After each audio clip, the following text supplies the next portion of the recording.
স্কুলে গরমের ছুটি পড়ে গেছে। রিয়া আর তার দুই সন্তান রাজু আর মিষ্টিকে নিয়ে ঠাকুমার বাড়ি যাচ্ছিল।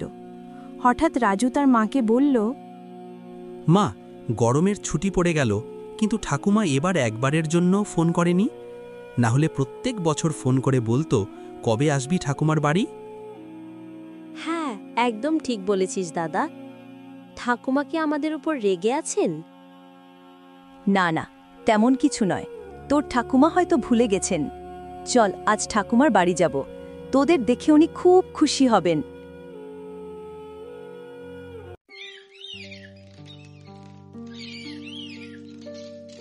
কিছুক্ষণের মধ্যে তারা ঠাকুমার ঘরে পৌঁছল। রিয়া দরজাটা খটখট করে, কিন্তু অনেকক্ষণ ধরে ঠাকুমা ভিতর থেকে দরজা খুললেন না। কি ব্যাপার মা, দরজা কেন খুলছেন না? বাড়িতে কি নেই আপনি? রাজু আর মিষ্টি জোরে জোরে দরজাটা ঠকঠক করতে লাগল। রাজু বলল, দেখো, দরজাটা বাইরে থেকে লাগানো নয়। ঠাকুমা যদি বাইরে থাকতেন তবে তালা লাগাতেন। এতে বোঝা যাচ্ছে ঠাকুমা ঘরের ভিতরেই আছেন।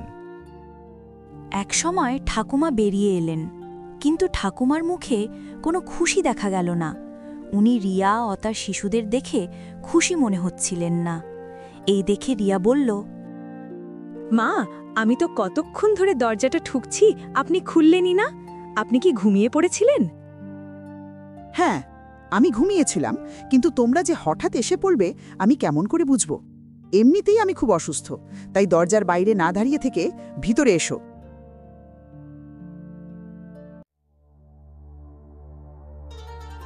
আমার কিছু ঠিক লাগছে না।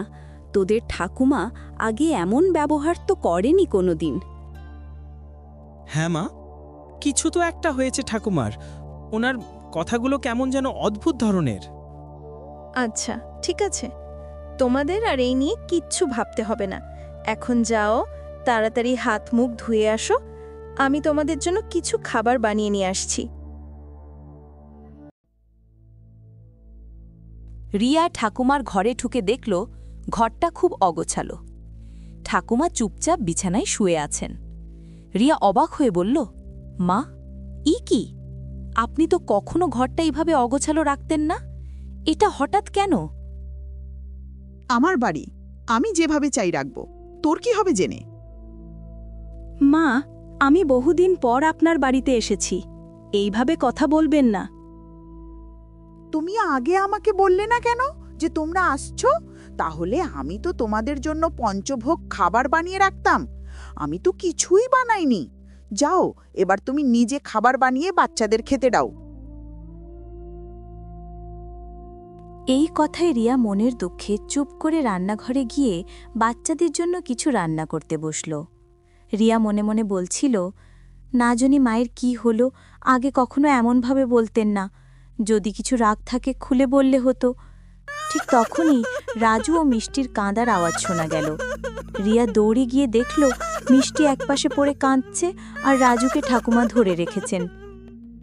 মা, আপনি কি করলেন? মিষ্টি কাঁদছে কেন? রাজুও ভয় পাচ্ছে।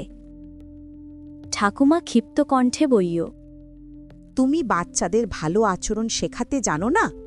আমি স্পষ্ট বলেছিলাম, যাই হোক না কেন আমার ওপরের ঘরে এরা যাবে না। কিন্তু এরা আমার কথা মানল না। আর এখন যদি কেউ আমার কথা না মানে, তার ফল কি হবে জানো? তোমাদের কিচ্ছু ভালো হবে না। ঠাকুমা এই বলে আবার নিজের ঘরে ফিরে গেলেন। রিয়া ও তার বাচ্চারা এটা দেখে খুবই দুশ্চিন্তায় পড়ল। রাজু কাঁদতে কাঁদতে বলল, মা, আমরা এখানে আর থাকতে চাই না। চলো, আমরা বাড়ি ফিরে যাই। না বাবু, ঠাকুমা তোমাদের খুব ভালোবাসেন। কখনো কি উনি তোমাদের উপর একটু রাগ করতে পারেন না? না মা, এমন কথা নয়। আসলে উনি আমাদের ঠাকুমা নয়। মা, আমি আর মিষ্টি খেলছিলাম। খেলতে খেলতে বলটা ঠাকুমার ঘরে চলে গেল। আমরা বলটা কুড়িয়ে আনতে গেলাম, দেখলাম ঠাকুমার ঘর একেবারেই অন্ধকার। মিষ্টি লাইট জ্বালালো, আর তখন ঠাকুমার বদলে ঘরে একটা ভয়ঙ্কর ডাইনি ছিল। সে ছাদের দেয়ালে উল্টো ঝুলছিল। তোমরা কি সত্যি বলছো? হ্যাঁ মা, তারপর আমরা চিৎকার করে দৌড়তেই ঠাকুমা ঘর থেকে বেরিয়ে এসে আমাদের মারতে শুরু করলো। আমরা নিশ্চিত ওটা আমাদের ঠাকুমা ছিল না। বাচ্চারা, যদি তোমরা সত্য বলো তাহলে তোমরা এখানে থেকো না। মিনার বাড়ি খুব কাছেই, আমি তোমাদের ওখানে ছেড়ে আসি। তারপর মিনা আর আমি এদিকে এসে দেখব কি আছে এই ঘরে। ঠিক আছে মা, কিন্তু তুমি নিজে সাবধানে থেকো। মিনা রিয়ার শৈশবের বন্ধু, তিনি বাড়ির পাশেই থাকেন। রিয়া বাচ্চাদের নিয়ে মিনার বাড়ি চলে গেলেন এবং পুরো ঘটনাটা বললেন। মিনা অবাক হয়ে বলল, রিয়া, যদি সত্যি তোমার মায়ের মধ্যে কোনো ডাইনি ঢুকে থাকে তাহলে আমরা কি করব? আমি কিছুই বুঝতে পারছি না। মিনার স্বামী রাজীব চিন্তিত কণ্ঠে বলল, আমার মতে তোমার মায়ের ওপর কিছুটা নজর রাখা উচিত, তাহলে বোঝা যাবে ডাইনি তোমার মায়ের কাছে কি চায়। যদি আমরা সোজা ঢুকি, ডাইনি আমাদের লক্ষ্যটা জেনে যাবে। আমাদের এই কাজ গোপনে করতে হবে। আজ আমরা গোপনে ঢুকব তোমাদের বাড়ি। এই শুনে রিয়া বলল, ঠিক আছে, আমরা আজ গোপনে ঢুকব। মিনা, তোমার তো মনে আছে আমাদের বাড়ির পেছনে একটা গোপন দরজা আছে, আর আমরা রাতে ফিরলে ওই দরজার মধ্য দিয়েই ঢুকতাম, যাতে কেউ কিছু বুঝতে পারত না। হ্যাঁ, আমার মনে আছে। আমরা ওই দরজা দিয়ে ভিতরে ঢুকব। চল রিয়া, আর বেশি দেরি করিস না।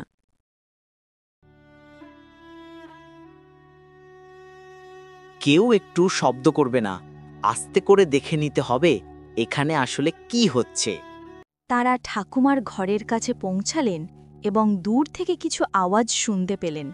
একটা আওয়াজ ভয়ানক, আর একটা ছিল ঠাকুমার কণ্ঠ। ডাইনি বলল, তোমার শরীরটাই তো আমি চাইছিলাম, তাই না? তোমার শরীরের মধ্যে আমি থাকলে আমার যা মন চায় তাই করতে পারি। আমার শরীরটা তোমার দরকার তো, তুমি নিয়ে নাও, কিন্তু আমার বাচ্চাদের তুমি মেরো না, তাদের এত কষ্ট দিও না। এই কথা শুনে ডাইনি রেগে গিয়ে বলল, এখন আমি তোকে মারব, আর একবার যদি আমি তোর শরীর পাই, আমি অসীম শক্তিশালী হয়ে উঠব। শুধু আজ রাত পর্যন্ত অপেক্ষা। আজ রাতেই আমি তোর জীবন নেব। যদি আমি ঠিক ওই সময়ে তোকে মেরে তোর শরীর নিয়ে নিই, তাহলে আমার থেকে শক্তিশালী আর কোনো ডাইনি থাকবে না। এই কথাগুলো শুনেই রিয়া দরজা খুলে ভিতরে ঢুকে পড়ল এবং মায়ের কাছে গিয়ে বলল, না মা, আপনার কোনো ক্ষতি হতে দেব না। আমরা সবাই মিলে এই ডাইনির বিরুদ্ধে লড়ব, কিন্তু আপনি নিজে কিছু করবেন না। এই কথা শুনে ডাইনি বলল, তোর এত বড় স্পর্ধা? কাচের মতো তোদের আমি এক মুহূর্তে চূর্ণ করে দিতে পারি। তারপর ডাইনিটি রিয়াকে বাতাসে উড়িয়ে দিল। ঠিক তখনই পিছন থেকে রাজীব এসে পড়ল। তার হাতে ছিল একটি বড় লাঠি। তিনি সেই লাঠি দিয়ে ডাইনিটিকে রীতিমতো ধারালো আঘাত করতে লাগলেন। কিছুক্ষণ পরে তিনি ডাইনিটিকে এতটা মারলেন যে ডাইনিটি সেখান থেকে পালিয়ে গেল। ডাইনি থেকে মুক্ত হয়ে ঠাকুমা আর রিয়া দুজনেই আবার স্বাভাবিক অবস্থায় ফিরে এলেন। রিয়া কাঁদতে কাঁদতে বলল, মিনা ও রাজীব যদি না আসতেন, আমার মাকে হয়তো হারিয়ে ফেলতাম। ওই ডাইনি তো আমাদের মা ও আমাদের বাচ্চাদেরও মারতে চাইছিল। আপনাদের অনেক অনেক ধন্যবাদ। ঘরে আবার আগের মতো শান্তি ফিরে এলো। রাজু আর মিষ্টি তাদের ঠাকুমাকে কাছে পেয়ে অনেক খুশি হলো। আমাদের এই গল্প এখানেই শেষ হলো। তোমরা তাড়াতাড়ি ভিডিওটাকে লাইক আর চ্যানেলটাকে সাবস্ক্রাইব করে নাও। Tata, bye bye. আবার দেখা হবে নতুন গল্পে।